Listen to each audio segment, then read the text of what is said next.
जय हिंद साथियों, लंबे इंतजार के बाद कोरोना के बीच रिलेशन सेना भर्ती कराए जाने और फिर 1 नवंबर को देश के अलग अलग सेना भर्ती कार्यालयों द्वारा लिखित परीक्षा कराए जाने और उनका रिजल्ट जारी किए जाने के बाद युवाओं को एक उम्मीद जगी थी कि अब शायद देश में जल्द ही ओपन सेना भर्ती रैली भी शुरू होने वाली है। लेकिन एक बार फिर से देश में कोरोना के मरीज तेजी से बढ़ने के कारण युवाओं की यह उम्मीद अब धराशायी होती नजर आ रही है।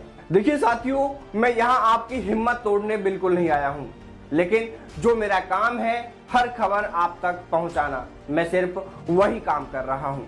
साथियों, ये तो आप भी जानते हैं कि पिछले कई दिनों से कोरोना के मरीज देश में तेजी से बढ़ रहे हैं, जिसको देखते हुए केंद्र सरकार व राज्य सरकारें अलर्ट हुई हैं और देश के अलग अलग राज्यों व जिलों में कोरोना की स्थिति को देखते हुए रात के समय तो कर्फ्यू तक लगा दिया गया है। वहीं कुछ राज्यों में धारा 144 लगाई गई है, वो भी 2-4 दिन के लिए नहीं, जनवरी 2021 तक के लिए कई राज्यों में धारा 144 लगा दी गई है। जैसे राजस्थान की ही बात करें तो यहां पर 20 जनवरी 2021 तक के लिए प्रदेश में धारा 144 लगाई गई है, यानी कि एक स्थान पर 4-5 व्यक्तियों से ज्यादा एकत्रित नहीं हो सकते हैं। अब आप खुद सोच सकते हैं कि जब 4-5 से अधिक लोग एकत्रित नहीं हो सकते हैं तो ऐसे में फिर सेना भर्ती कराना तो बहुत दूर की बात है।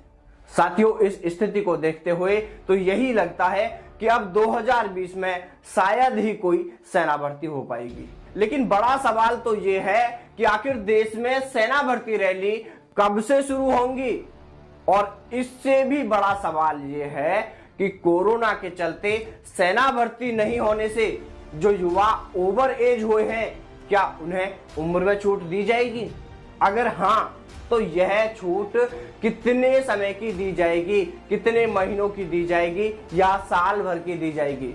साथियों, हमें पता है कि आपके सब्र का इम्तिहान कुछ ज्यादा ही लंबा होता जा रहा है, लेकिन आपको डगमगाना नहीं है, बल्कि आपको तो अपने हक के लिए आवाज बुलंद करनी है। आपको सरकार से मांग करनी है, जितने समय के लिए कोरोना के चलते सेना भर्ती नहीं हुई है उतने समय के लिए युवाओं को उम्र में हर हाल में छूट दी जानी चाहिए।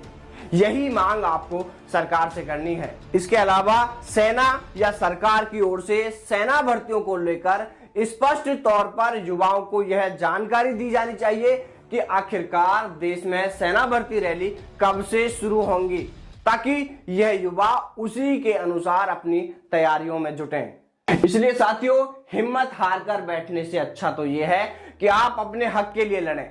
सरकार से मांग करें कि सेना भर्ती जल्द शुरू कराई जाए, ताकि जो युवा सेना में जाने का सपना देख रहे हैं उनका यह सपना जल्द पूरा हो सके। तो चलिए साथियों, फिर मुलाकात करते हैं आपसे सेना भर्ती से ही जुड़ी किसी नई अपडेट के साथ।